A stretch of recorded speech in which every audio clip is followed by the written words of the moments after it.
গত ৬ অক্টোবর বিসিবির পরিচালনা পর্ষদ নির্বাচনে চট্টগ্রাম জেলা ক্রীড়া সংস্থা থেকে পরিচালক নির্বাচিত হন জনপ্রিয় গায়ক আসিফ আকবর। তবে দেশের বাইরে থাকায় তিনি বিসিবি কার্যালয়ে কিংবা মাঠে আসতে পারেননি। কাল দেশে ফিরে আজ বিসিবি কার্যালয়ে আসেন আসিফ। প্রায় ২২ বছর পর মিরপুরে পা রাখেন তিনি।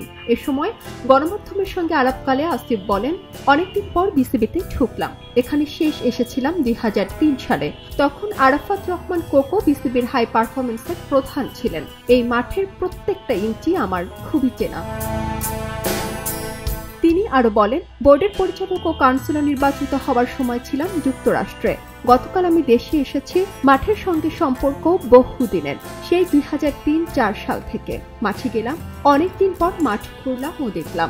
নিজের দায়িত্ব সম্পর্কে বলেন, আমরা অবশ্যই প্রতিভার দিকে মনোযোগ দিব। আপাতত আমি বাচ্চাদের নিয়ে কাজ করছি। সময় দিন, ভালো কিছু হবে। বিসিবিতে পরিচালক পদে বিজয়ী হওয়ার পর বয়সভিত্তিক ক্রিকেটের দায়িত্ব পেয়েছেন তিনি। ছোটদের নিয়ে দেশের ক্রিকেটের পাইপলাইন শক্তিশালী করতে চান জানিয়ে আসিফ বলেন, বাচ্চারা খেলবে, বাচ্চারা ভবিষ্যতেই বড় ক্রিকেটার হবে।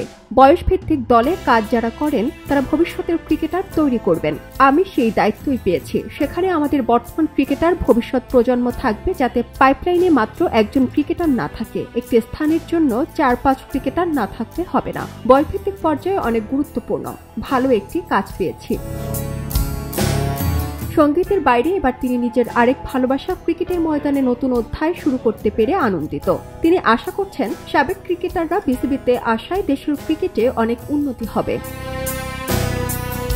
সারা জেরিন, খবরের কাগজ, স্পোর্টস।